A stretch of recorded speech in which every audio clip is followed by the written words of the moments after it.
Okay, in this module, we are going to go through sentence shifters. That is, the sentence is going to shift direction. Let's take a look at this sentence right here. Though she was blank in public, she was known to be quiet and reserved in private. So, the first thing you may note here is the word though. This is what we call a reverser. Why? Well, here we have a blank. That blank is before a comma. Therefore, what comes before the comma, including this blank, is going to be opposite from what comes after the comma.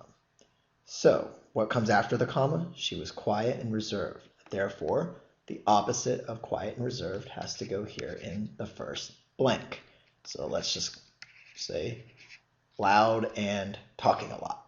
Okay, but before we go through here, match the answer choices with our own word, let's make sure that we learn a little bit more about this very pivotal word called the reverser.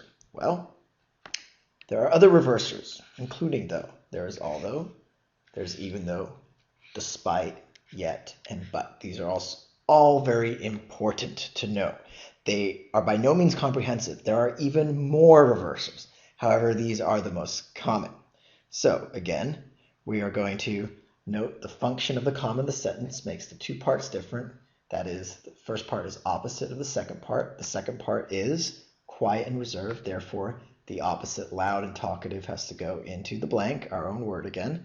And then we come up with the word that is a synonym for our own word or words in this case. So, talkative.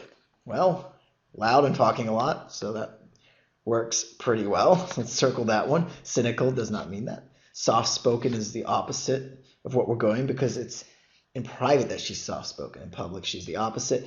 Arrogant doesn't necessarily mean speaking a lot or loudly, so that's gone. And generous doesn't relate at all. So there you can see again, the same basic strategies always hold true, but the key is to first identify the sentence. Okay?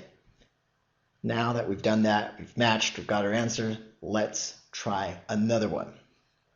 She was amiable and blank in public, comma, though. What do you notice that's different here? Well, the though doesn't come at the beginning of the sentence. However, it still serves the same function. As reverser, it reverses the sentence so that the first part is opposite of the second part. So she was amiable and blank.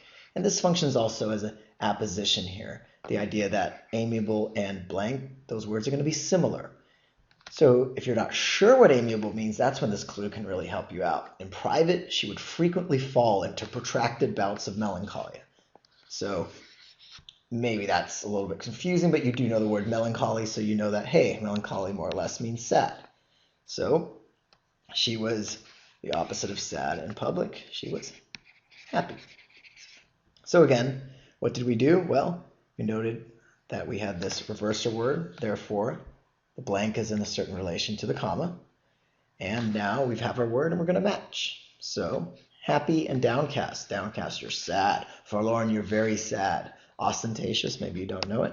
Gregarious means that you are social. You're hanging out with other people. She's amiable, which means friendly. And you're contrasting this to hanging out at home and being sad. So could social work? Yeah, maybe. Definitely pretty close. And then we have hostile, which obviously doesn't work. So we have a word that could very well work, friendly and outgoing, versus sitting at home and being sad, versus this mystery word. And we're going to go with the word that more or less makes sense here, or makes pretty good sense, I should say. And that's good because, of course, that's the answer. Ostentatious means showing off, so that doesn't really relate here to the opposite of melancholy.